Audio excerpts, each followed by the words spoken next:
नमस्कार।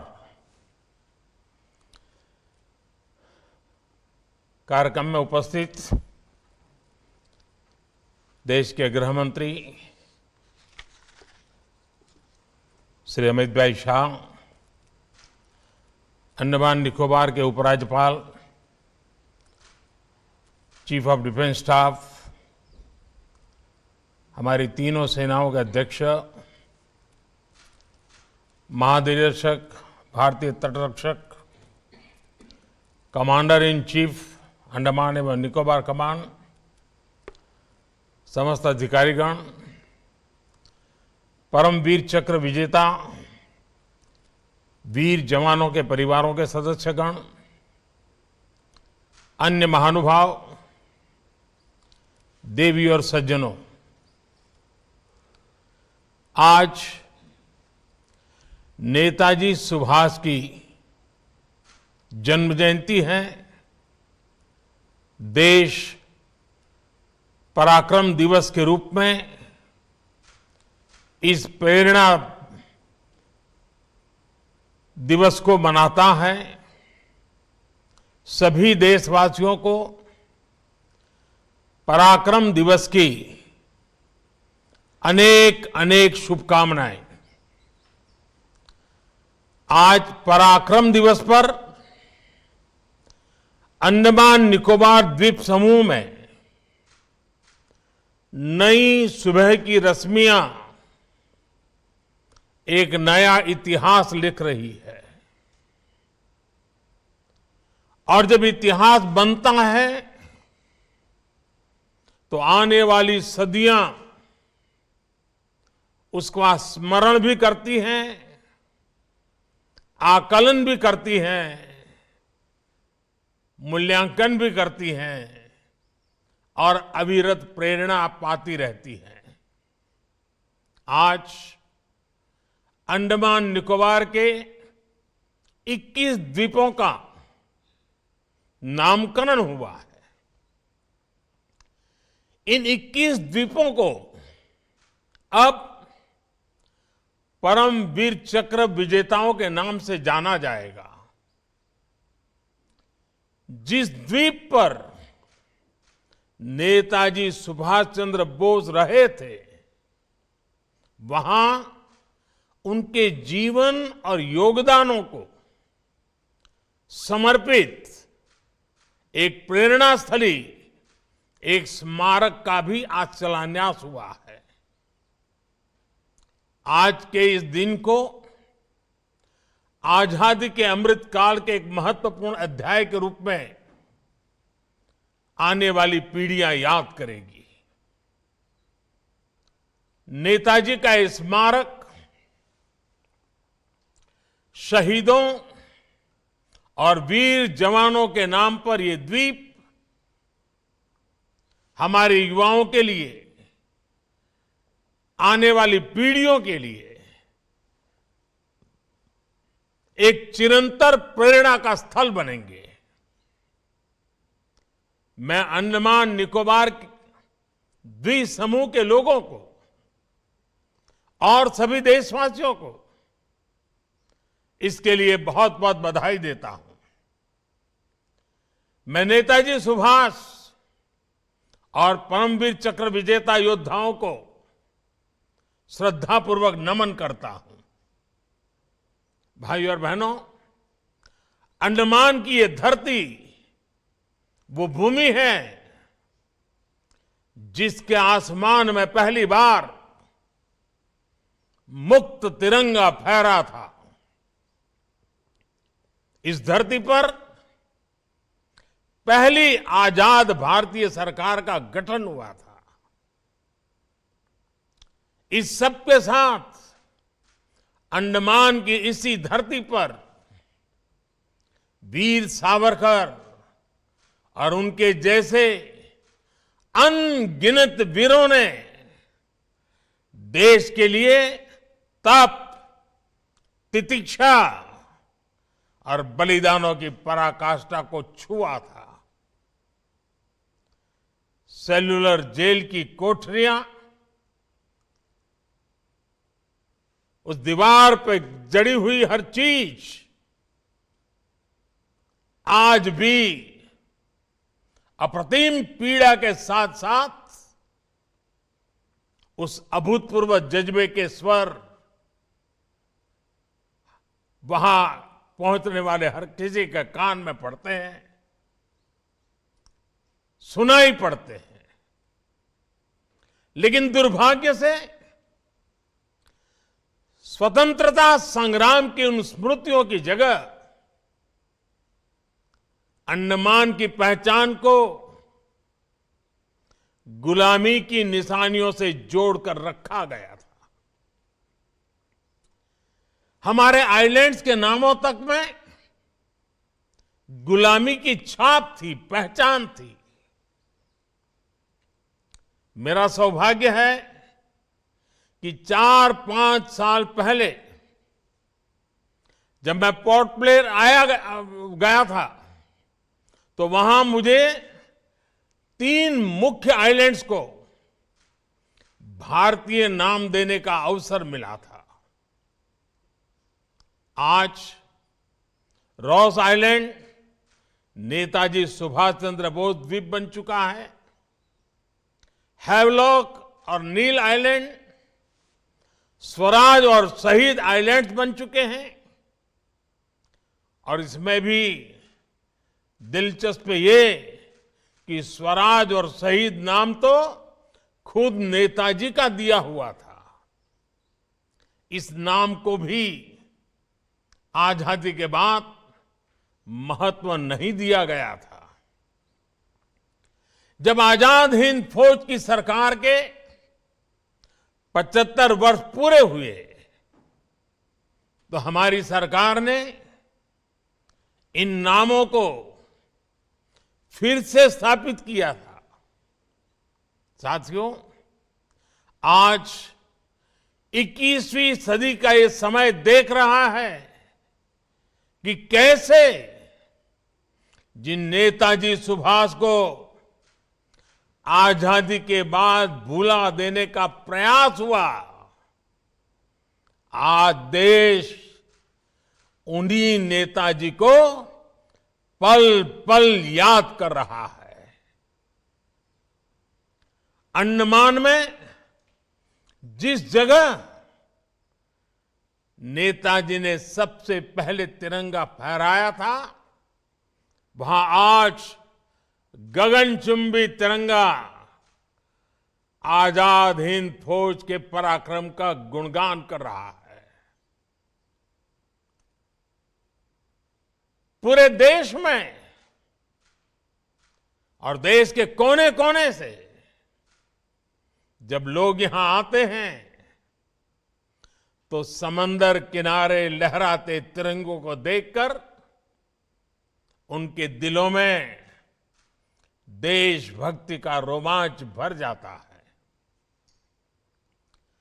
अब अंडमान में उनकी याद में जो म्यूजियम और स्मारक बनने जा रहा है, वो अंडमान की यात्रा को और भी स्मरणीय बनाएगा।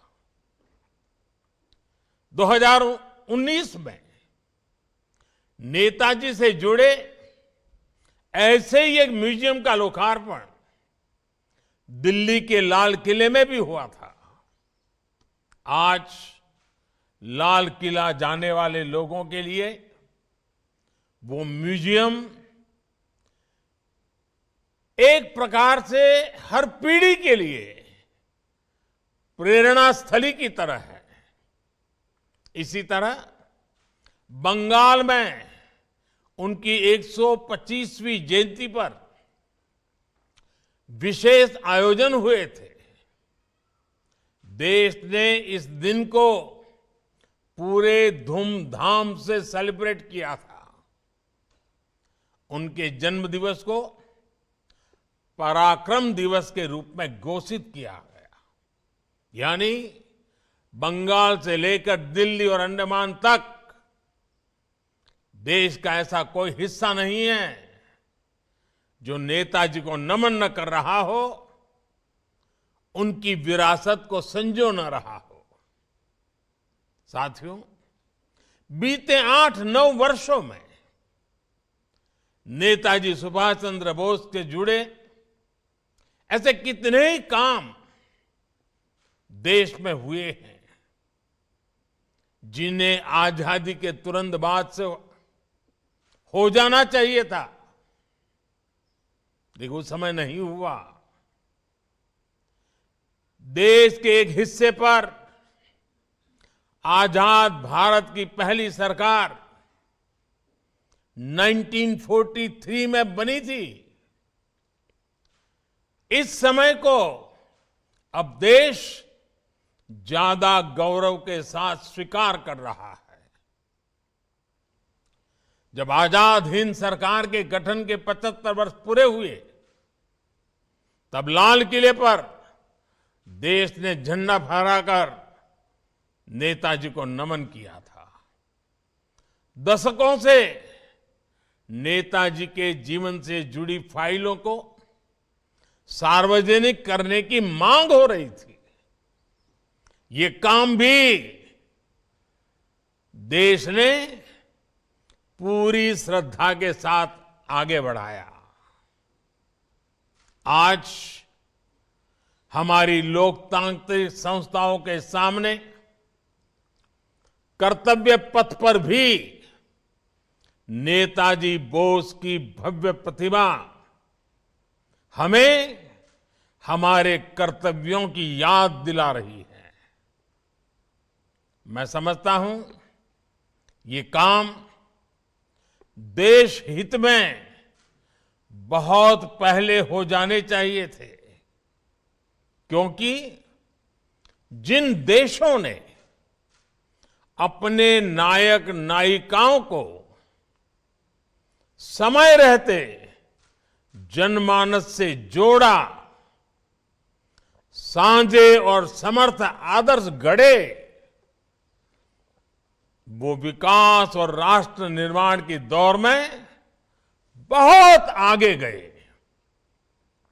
इसलिए यही काम आजादी के अमृत काल में भारत कर रहा है, जी जान से कर रहा है।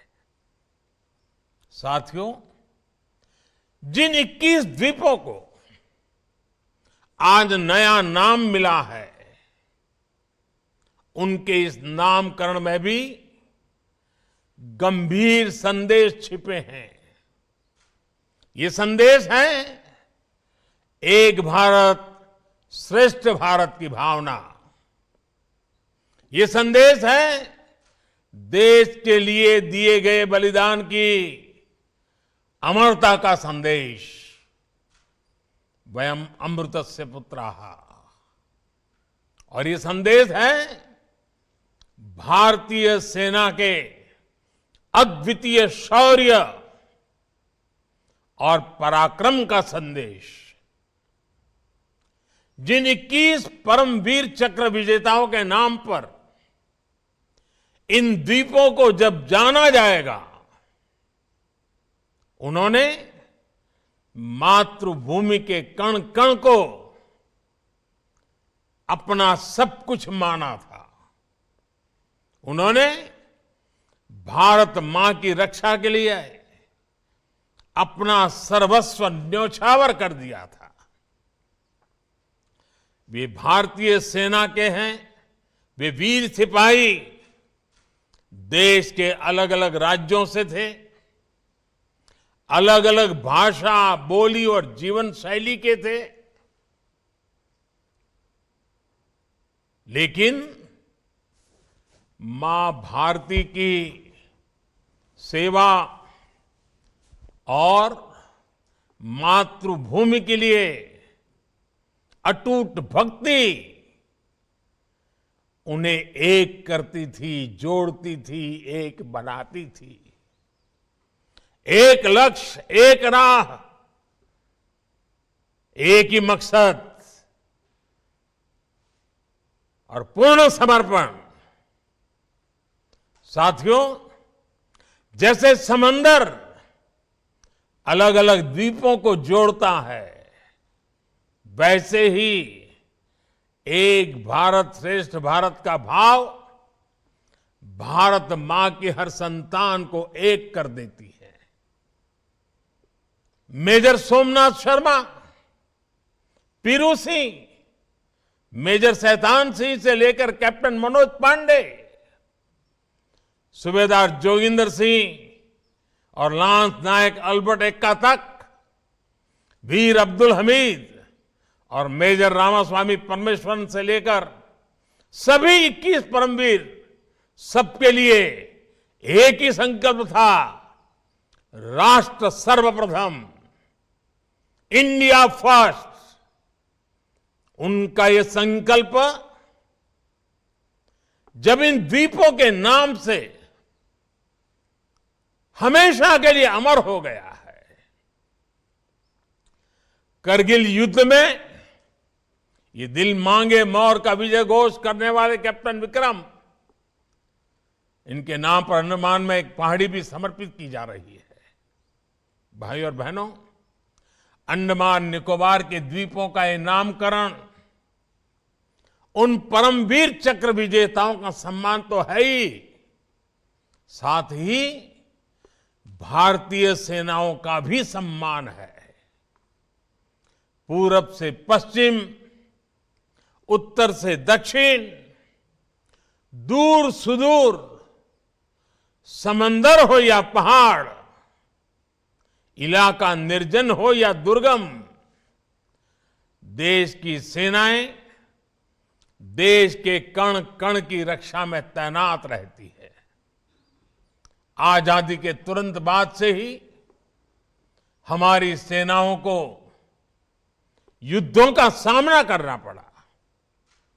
हर मौके पर, हर मोर्चे पर हमारी सेनाओं ने अपने शौर्य को सिद्ध किया है। ये देश का कर्तव्य था कि राष्ट्र रक्षा इन अभियानों में स्वयं को समर्पित करने वाले जवानों को, सेना के योगदानों को व्यापक स्तर पर पहचान दी जाए। आज देश उस कर्तव्य को, उस जिम्मेदारी को पूरे करने का हर कोशिश प्रयास कर रहा है। आज जवानों और सेनाओं के नाम से देश को पहचान दी जा रही है। साथियों, अंडमान एक ऐसी धरती है जहां पानी, प्रकृति, पर्यावरण, पुरुषार्थ, पराक्रम, परंपरा, पर्यटन, प्रबोधन और प्रेरणा सब कुछ है। देश में ऐसा कौन होगा जिसका मन अंडमान आने का नहीं करता है। अंडमान का सामर्थ्य बहुत बड़ा है। यहां पर अथाह अवसर है। हमें इन अवसरों को पहचानना है। हमें इस सामर्थ्य को जानना है। बीते 8 वर्षों में देश ने इस दिशा में लगातार प्रयास किए हैं। कोरोना के झटकों के बाद भी पर्यटन क्षेत्र में अब इन प्रयासों के परिणाम दिखाई देने लगे हैं। 2014 में देश भर से जितने पर्यटक अंडमान आते थे, 2022 में उससे करीब करीब 2 गुने लोग यहां आए हैं। यानी पर्यटकों की संख्या 2 गुनी हुई है, तो पर्यटन से जुड़े रोजगार और आय भी बढ़े हैं। इसके साथ ही एक और बड़ा बदलाव बीते वर्षों में हुआ है। पहले लोग केवल प्राकृतिक सौंदर्य के बारे में, यहां के बीचेज के बारे में सोचकर अंडमान आते थे, लेकिन अब इस पहचान को भी विस्तार मिल रहा है। अब अंडमान से जुड़े स्वाधीनता इतिहास को लेकर भी उत्सुकता बढ़ रही है। अब लोग इतिहास को जानने और जीने के लिए भी यहां आ रहे हैं। साथ ही अंडमान निकोबार के द्वीप हमारी समृद्ध आदिवासी परंपरा की धरती भी रहे हैं। अपनी विरासत पर गर्व की भावना इस परंपरा के लिए भी आकर्षण पैदा कर रही है।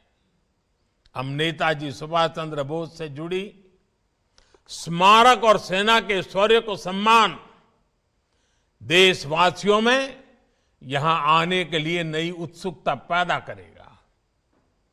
आने वाले समय में यहां पर्यटन के और भी असीम अवसर पैदा होंगे।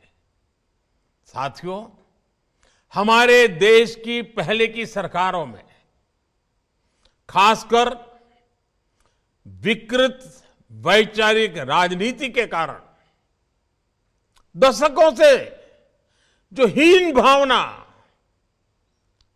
और आत्मविश्वास की कमी रही, उसके कारण देश के सामर्थ्य को हमेशा अंडर एस्टिमेट किया गया। चाहे हमारे हिमालयी राज्य हो, विशेषकर पूर्वोत्तर के राज्य हो, या फिर अंडमान निकोबार जैसे समुद्री द्वीप क्षेत्र, इन्हें लेकर ये सोच रहती थी कि ये तो दूर दराज के दुर्गम और अप्रासंगिक इलाके हैं। इस सोच के कारण ऐसे क्षेत्रों की दशकों तक उपेक्षा हुई, उनके विकास को नजरअंदाज किया गया। अंडमान निकोबार द्वीप समूह इसका भी साक्षी रहा है।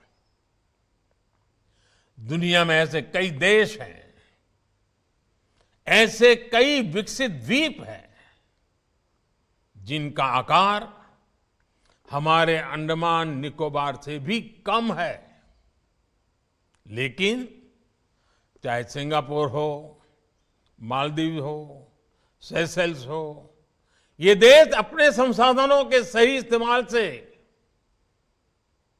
टूरिज्म का एक बहुत बड़ा आकर्षण का केंद्र बन गए। पूरी दुनिया से लोग इन देशों में पर्यटन और बिजनेस से जुड़ी संभावनाओं के लिए आते हैं। ऐसी ही सामर्थ्य भारत के द्वीपों के पास भी है।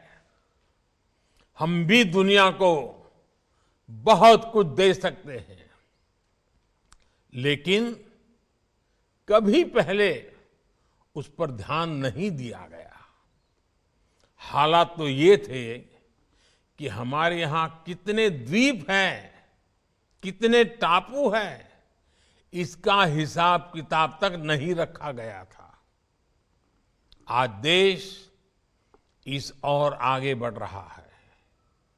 अब देश में प्राकृतिक संतुलन और आधुनिक संसाधनों को एक साथ आगे बढ़ाया जा रहा है।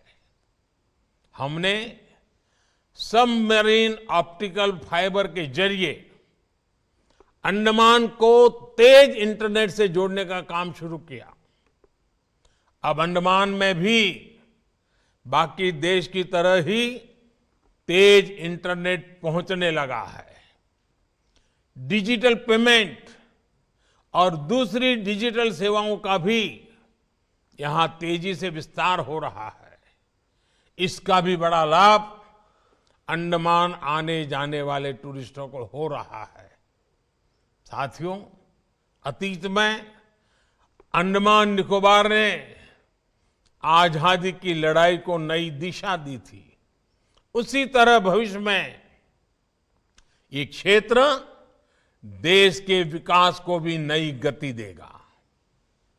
मुझे विश्वास है हम एक ऐसे भारत का निर्माण करेंगे जो सक्षम होगा, समर्थ होगा और आधुनिक विकास की बुलंदियों को छुएगा। इसी कामना के साथ एक बार फिर नेताजी सुभाष और हमारे सभी वीर जवानों के चरणों में नमन करता हूं। आप सबको पराक्रम दिवस की बहुत बहुत शुभकामनाएं। बहुत बहुत धन्यवाद।